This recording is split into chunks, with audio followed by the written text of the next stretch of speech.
Bismillahirrahmanirrahim. Assalamualaikum warahmatullahi wabarakatuh. Saya Intan Fazira dari kelas H3B akan menyampaikan sebuah materi yang berkaitan dengan ujian tengah semester atau UTS, yaitu materi dengan judul ijtihad dan mujtahid. Yang pertama yang akan kita bahas yaitu pengertian ijtihad.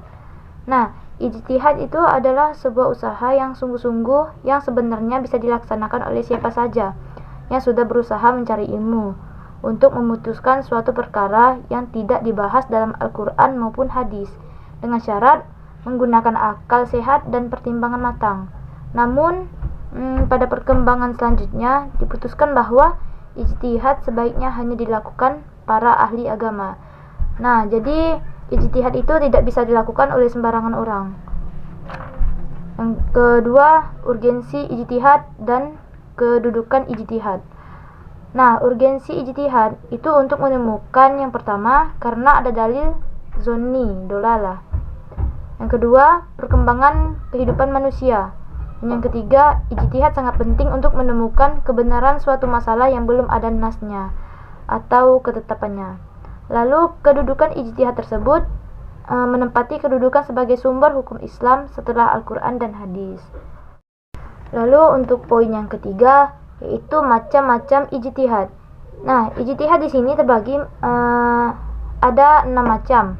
Yang pertama, ijma.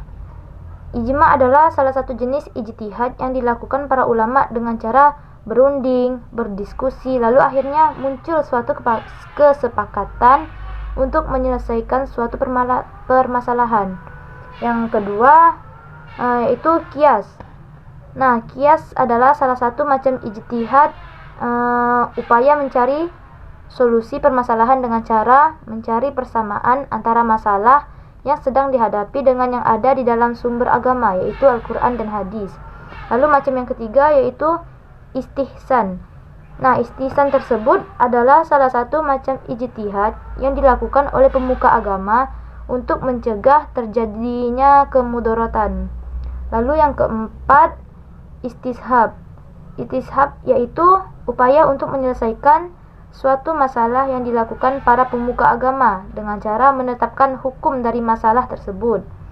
Lalu yang kelima, maslahah mursalah, yaitu salah satu dari macam ijtihad yang juga dilakukan untuk kepentingan umat. Nah, jenis ijtihad ini dilakukan dengan cara memutuskan permasalahan melalui berbagai pertimbangan yang menyangkut kepentingan umat. Hal yang paling penting adalah menghindari dari hal negatif dan berbuat baik penuh manfaat. Lalu yang macam yang terakhir yaitu uruf, atau yang disebut budaya atau kebiasaan. Nah, ijtihad ini dilakukan untuk mencari solusi atas permasalahan yang berhubungan dengan adat istiadat. Lalu untuk poin yang keempat yaitu syarat mujtahid dan tingkatannya. Syarat mujtahid yaitu yang pertama yaitu harus mukallaf, karena hanya mukallaflah yang mungkin dapat melakukan penetapan hukum. Nah, lalu untuk poin yang keempat yaitu syarat-syarat menjadi mujtahid dan tingkatannya.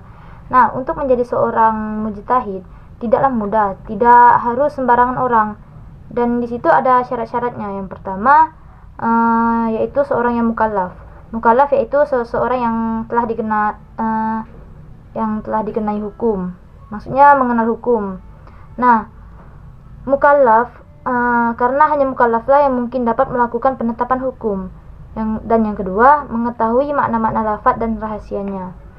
Lalu yang ketiga, mengetahui keadaan mukhatab yang merupakan sebab pertama terjadinya perintah atau larangan. Lalu yang keempat, mengetahui keadaan lafaz, apakah memiliki qarinah atau tidak.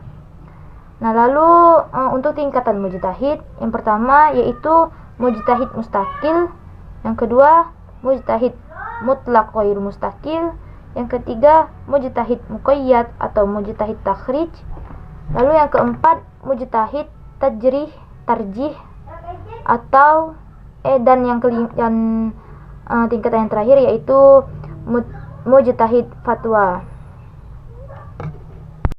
Nah, mungkin hanya itu yang dapat saya sampaikan terkait materi tentang ijtihad dan mujtahid. Kurang lebihnya saya mohon maaf. Wassalamualaikum warahmatullahi wabarakatuh.